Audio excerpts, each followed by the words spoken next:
Monsieur le chef du troisième groupe d'opposition.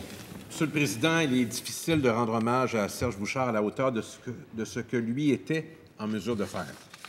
Depuis son départ aussi soudain qu'inattendu, on a cessé de souligner à juste titre à quel point cet homme de parole et de connaissance était doué pour les partager.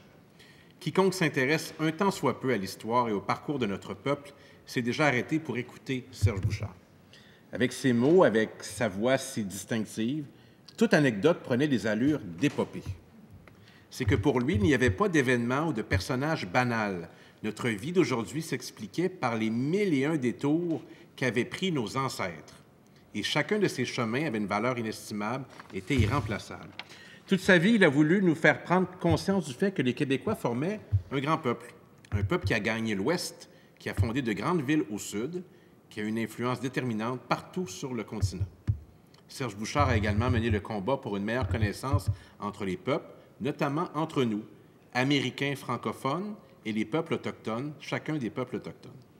Il abhorrait l'ignorance et l'indifférence. Il souhaitait qu'on se rapproche et qu'on lie nos parcours, enfin et une fois pour toutes.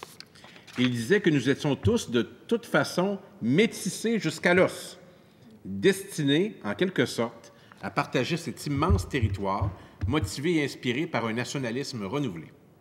Je retiens une phrase qu'il a dite lors d'une entrevue en 2005. J'ouvre les guillemets.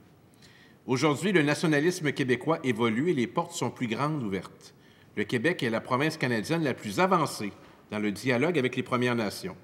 C'est grâce, entre autres, à la Convention de la paix des Braves et de la baie James. En sa mémoire, pour l'honorer, nous devons nous inspirer de la sagesse de Serge Bouchard, de son esprit libre, de son amour pour la langue du Québec et nos grands espaces, particulièrement Huberdeau, de sa volonté de mettre en lumière des personnages négligés de l'histoire, mais néanmoins déterminants, monumentaux.